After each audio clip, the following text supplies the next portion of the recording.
Hello, my name is Diane Buglioli, and I'm the Deputy Executive Director of a very special place which provides services to individuals with developmental disabilities.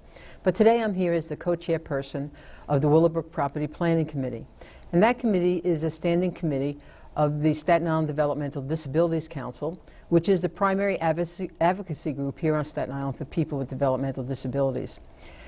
The Council and CTV have sponsored a series called Willowbrook Revisited. This is a retrospective series about Willowbrook State School, the property it was on, the people who lived there, the people who worked there, some events that occurred on the properties and because of its existence, and the society in which it existed. Today's topic are the hepatitis studies that occurred at Willowbrook during the 50s. I have with us two guests, and one you've already met. He's been in other shows with us, and that's Dr. Darryl Hill, who's a professor from the College of Staten Island and also is the co-author of the History and Sociology of Willowbrook State School. Hi. Hi, Darryl. Good to see you back. And with us today is a new guest, and that is Dr. Ed Jenkins, who is a researcher from the Institute of Basic Research. And Ed, if we could start with you, because I know people know about the college on the island, Sure. but I don't think a lot of people really understand and know about the Institute for Basic Research, which is located on Forest Hill Road here on the island. Sure. Be happy to talk to you about it. Okay. It's one of my favorite subjects. There you go.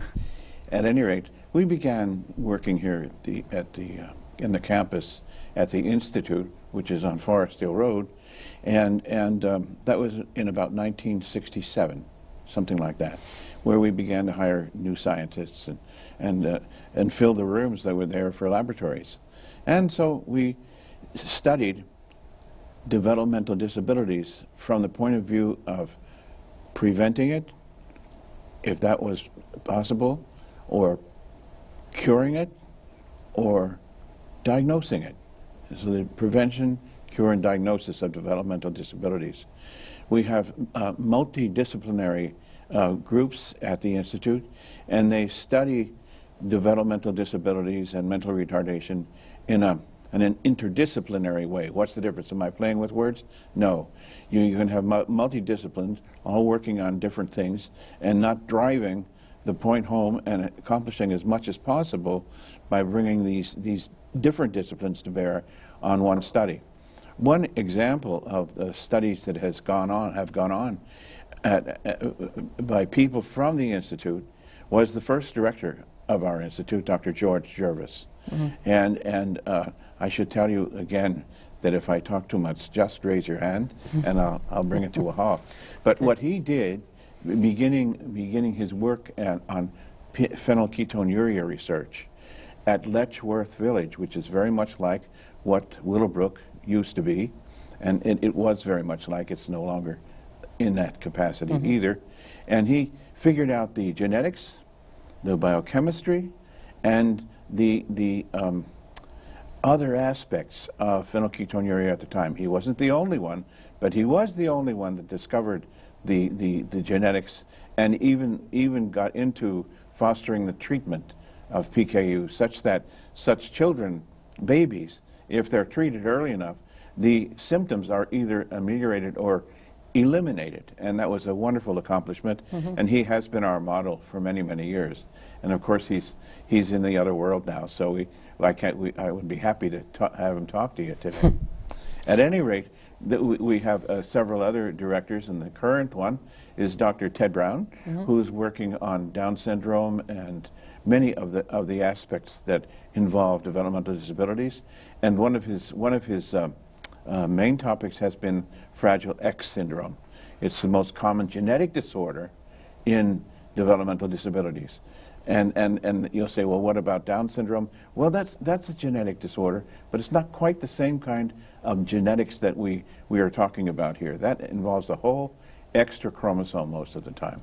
Wow. So you know, the other thing I know that, because our agency has been involved as a site that's been used for some longitudinal studies involving Down syndrome and its connection with Alzheimer's, which is a very interesting piece that IBR is involved in now. That's right. Many of our projects are both state and federally funded, and that one has been funded for well over 20 years to study the aspects that are part of Down syndrome, and especially to focus on can we diagnose, I'm sorry, I should be looking over this way, diagnose mild cognitive impairment and even dementia or Alzheimer's disease. And we do believe that we have a set of tests that do that.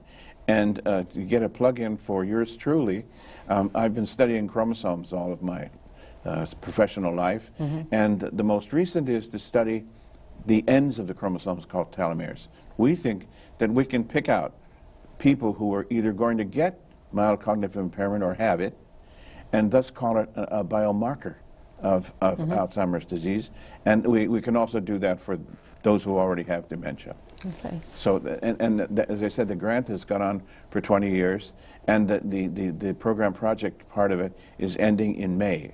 But a new grant by some of the same characters from the Institute, from Johns Hopkins, from Columbia, from California, they're all working together on it, and it comes to millions of dollars. Not all for the Institute, but a part of it, and it's good to be a part of it. Okay, it's Do you just have any remarkable. questions? I can give you some more information.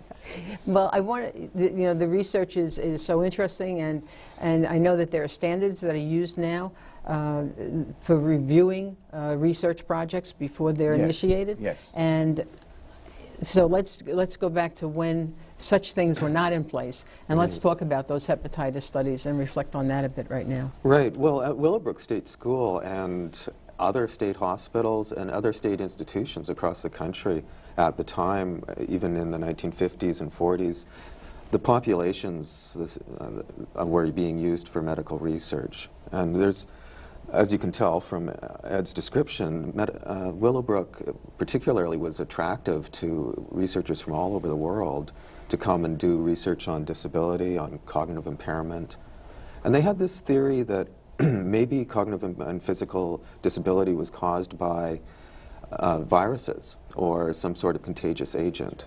And so they were doing research on measles and other viruses to see if they were related to disability. And Willowbrook was really ideal for doing these kinds of studies. They had a contained population that was fairly controlled. They had lots of doctors and nurses around. And the administrator would often say, you know, put your child in a research unit and they'll be better off. And certainly some of the research units were better off. They had better funding, better food, better supplies in the units. So kids would come into the institution and, well, at other institutions, for example, at Fernald State School in Massachusetts, medical researchers at the time were doing quite what we consider quite controversial studies. They were administering Quaker oats laced with radioactive calcium in the diets of some of these kids to trace the absorption of nutrients during radioactive poisoning. They were also giving their kids, even psychotic patients at Fernald and at Creedmoor Psychiatric Institute, LSD, as experiments to try to see what effect that drug would have on their mental health. So it was common for these... Let's place it in time, Darryl. So it's in 1950s, yes, 1940s we're talking and 50s, up until, really up until 1973 at Willowbrook. Medical research was terminated in 1973 at Willowbrook because of the controversies over the hepatitis studies. And this is, I think, the most infamous example of medical research gone wrong. The research was begun by Dr. Saul Krugman, and Krugman was the chair of the Pediatrics NYU Medical Center. And he began a study in the early 1950s infecting children at Willowbrook age 3 and older with hepatitis. And you were telling me earlier the methods of infection are quite offensive, I think, to our ears. Well, you know, as I was talking to Darryl and Ed earlier, and in reviewing and preparing for today's show, I was reading some of the resources online, and so I went to Wikipedia, which I knew I would have to check it further, but it said there that they gave they used feces of infected children, placed it in milkshakes, and were given to the other children to drink. And I said, well, this is impossible. This is just this is one of these myths. So then I went further into other documents that were source documents, and indeed, in the early parts of the experiment, that is the method of transmission. It was later that they started with the injections. Yeah. Yeah. So the research seems a little repulsive to us now, but the big problem with Krugman's research, and the reason it came under scrutiny, was with the intense protests brought by the parents against Willowbrook for all the other reasons that we've spoken about in this series so far. And even from Krugman's colleagues, medical colleagues from around New York, there became increasing scrutiny of his hepatitis studies. He defended himself, saying that he had always obtained parental consent. He sent a letter to the parents basically saying that that the cases are mild, the hepatitis might be mild. The kids would get hepatitis anyway from the institution, so this was better for them. It was highly controlled, and they would receive treatment. They would receive injections of gamma-globulin, which they believed at the time would help ameliorate the hepatitis infection. Now, critics argue that the consent procedure that he used was coercive. He often told parents that they would gain priority admission. The children wouldn't be placed on a wait list if they were admitted into one of the research units for hepatitis. And it was also, the letter that he sent home to the parents was also highly misleading. And this whole idea of getting parental consent is also somewhat dubious as well, because the letter really didn't spell out the consequences of a lifelong hepatitis infection. Right. So the medical community really gathered itself together, and there were people who supported Krugman, and Krugman is still seen by many as a hero. He figured out that you can manage hepatitis. He figured out the two different types of hepatitis. He figured out, he basically saved a lot of people from this disease, and yet at Willowbrook, the residents and the staff bore the cost of this disease, because not only were the residents at Willowbrook infected with hepatitis, but between 1953 and 57, 76 staff, probably more, were infected with hepatitis as well, because they simply didn't know what the risks were. If you handled the feces of an infected child, you would get infected. Quick interruption. Yes. Risk-benefit is a very important factor in designing any protocol. Right. And his protocol, I don't know whether it touched it or not, but my guess is it didn't. Right, right. It was all risk, and there was very little benefit That's outlined to anybody. And I think that really underlies a view that we argue in our book, which is that residents at Willowbrook were, like other state schools across the country, were devalued citizens. They were treated as less than human, and so it seemed like they were fair game to do research on. And medical researchers were very interested in doing this, as Ed has pointed out, that a lot of doctors made their careers on this kind of research. And you're looking at the literature. Was there any animal research done at all in these clinical trial type things? No, they didn't have to do the animal research because they weren't required to. And they had accessible human populations to do research with.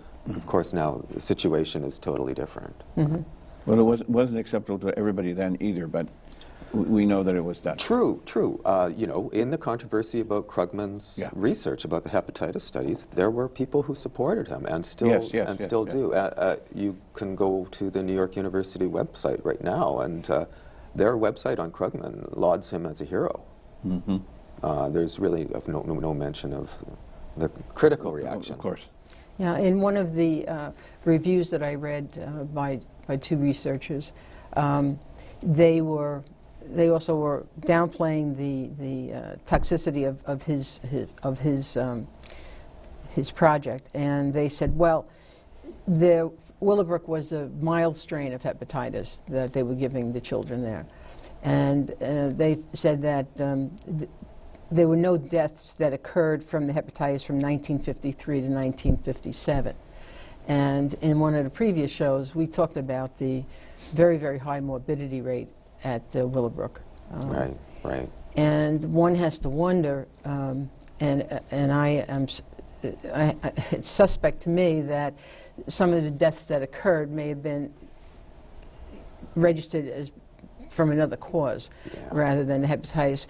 And it doesn't also talk about the far-reaching effects of those people that had the conditions and continue to have the condition into the future. Right, yes. So we had an institution where then hepatitis was endemic. It was widely spread. Staff and residents had it. But so what do? You know, you're never cured of it. So unless these people were instructed properly about how to stop spreading the disease, it was going to continue to spread. And so we had the problems of when the Willowbrook consent decree was passed down, the kids were asked to go to other places, other homes. And when they were doing that, the homes would ask, well, do they have hepatitis, right? And that became an issue because the institutions that were receiving them from Willowbrook didn't want them because they had hepatitis. So staff who had hepatitis, you know, they were just often left out in the cold. I don't know of any work compensation forms that were filled out because of this, and there was no injury claims because of this. Yeah, I mean, as both you know, I mean, I worked at Willowbrook from 1969 to 1980, and when I started, I was around 19, and by the time I was 20, it was around 8 months after I started there, I contracted hepatitis, and I was really sick with it for a long time, but when you're young, I was thinking I was just tired or whatever.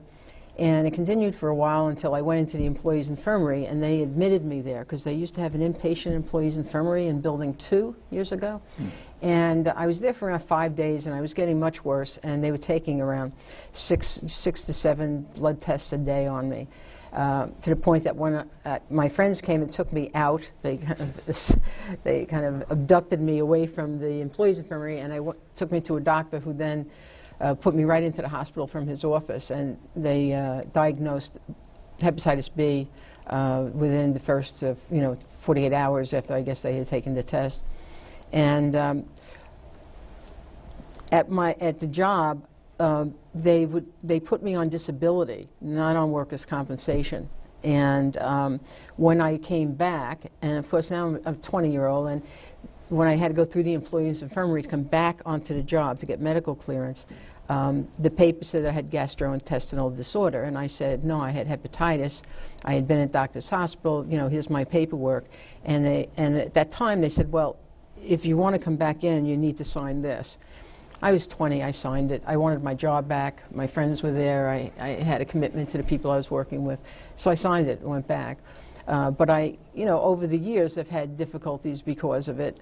And I'm just one person. It didn't just happen to me, exactly. Right? So they never counted me as being somebody who became infected by it. So I'm really suspect of the different statistics. So we know all these numbers are under counts, right. Yes, and we know the distribution of this was much more than they would ever allow. Yeah. And I think the important outcome of this is that now we know, and now Willowbrook is held forth as a case that we should avoid. And Ed can tell us about the Belmont report and other materials that are now used by institutional review boards that really guide research and medical research, and that because Willowbrook happened, and because of these other infamous cases of medical research. Like Tuskegee, yes. And Brooklyn. Yeah, and in fact, in some of the reports, they call Willowbrook the pediatric Tuskegee. It was referred to in a couple of the reviews as that. So, sure, yes. So the changes now, Ed, in terms of conducting research and using hurt people. Well, this began in the I guess immediate post-World War II era, when people realized the horrible things that were done in the name of research. I'm not talking about Willowbrook and hepatitis, but in the setting of what was possible with this person or whoever he was in Germany. At any rate, there were, if I can Since 1945, various codes for proper and responsible conduct of human experimentation and medical research were adopted by different organizations. The best known of these codes are the Nuremberg Code of 1947, the Helsinki Declaration of 64, revised in 75, and the 1971 guidelines codified into federal regulations in 1974, issued by the U.S. Department of Health, Education, and Welfare codes for the conduct of social and behavior research have also been adopted, the best known being the one by the American Psychological Association. And around at about that time, the National Research Act was passed and signed into law, thereby creating a National Commission for the Protection of Human Subjects of Biomedical and Behavioral Research. One of the charges to the commission was to identify the basic ethical principles that should underlie the conduct of biomedical and behavioral research involving human subjects, and to develop guidelines which should be followed to assure that such research is conducted in accordance with those principles. Okay, and so that things really began to happen in the 70s, and this Belmont report, which was published or made available in April 1979, enunciated some of these principles that are in every human subject protocol that we deal with today. So they did a very thorough job and made research more humane, if you will. We talked about benefit risk, which is really a basic thing, and in the Willowbrook case, what was the benefit risk for those individuals, for those Darryl kids? said there wasn't any. No benefit, all risk. Yeah. No, for them, for Dr. those Krugman's individuals, research, yes. Right. he came up with a vaccine. Right. But those people who were the original subjects, nothing. And so if it were put before a board today, it wouldn't pass. And Dr. Krugman would do it another way anyway. He wouldn't put it to that board today. In those days, in those days, these committees and boards were called ethics committees, and now they're called institutional review boards. I got it mixed up with my institution, which is IVR, and the review board is IRB. So please forgive me. At any rate, basic principles that need to be observed are respect for persons in research, human subject research. What does that mean? Respect for person incorporates at least two ethical convictions. First, that individuals should be treated as autonomous agents, they are themselves. And second, that persons with diminished autonomy are entitled to protection. Yeah, so let's talk about that a little bit. Okay. Informed consent is really the pivotal point here with the hepatitis studies. Aside from the thing, I mean, as looking at this humanistically, you come to one place and it just is like, why? And the answer that I come to, much like Darryl, is that you have a disenfranchised group that people then take, they take advantage of in this situation. You call them vulnerable. Right. So you have someone who's not able to agree to this themselves, so you have a parent. And in this case, how they coerced the parents was really the other issue here. There really was not informed consent. They downplayed the risks in the letter, and they downplayed the consequences of the child being in the hepatitis study. They upplayed any sort of benefit. Your child's going to get this anyway. They may as well get it in a clinic setting while it's controlled, which is ridiculous. And in some cases, if you didn't agree for your child to be admitted, they were not admitted. Yeah, not only to the program, they were not admitted. Not admitted to Willowbrook To at Willowbrook. all. Yeah, because we can say at some point it was closed to new admissions. Coercive. Right? Yeah. Very coercive. Yeah, yeah. There's a short that was out in Tribeca. It was called Willowbrook, and in 2012, it's a 16-minute short, and it's very, very good. It's about an intern who goes to work at Willowbrook and is being told to inject the serum. Yeah. And it talks a little bit about the struggle of the mother in signing the paper, and the young doctor trying to not do it. Eventually he does give the vaccine.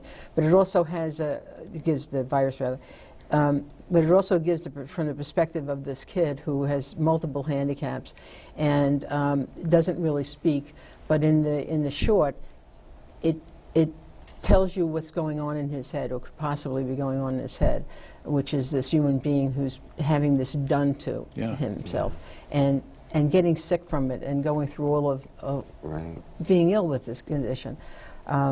And it's anyone that wants to look further into this is a very, very good short that's available. Everything's available on Amazon. We've learned so much from the hepatitis studies. Well, things are totally different now, and as Ed says, you know, any research now would go through a medical research anyway. Usually goes through intensive scrutiny, and things have also changed for how people are doing research. Like, for example, at the College of Staten Island, which is housed on the grounds of the Willowbrook State School.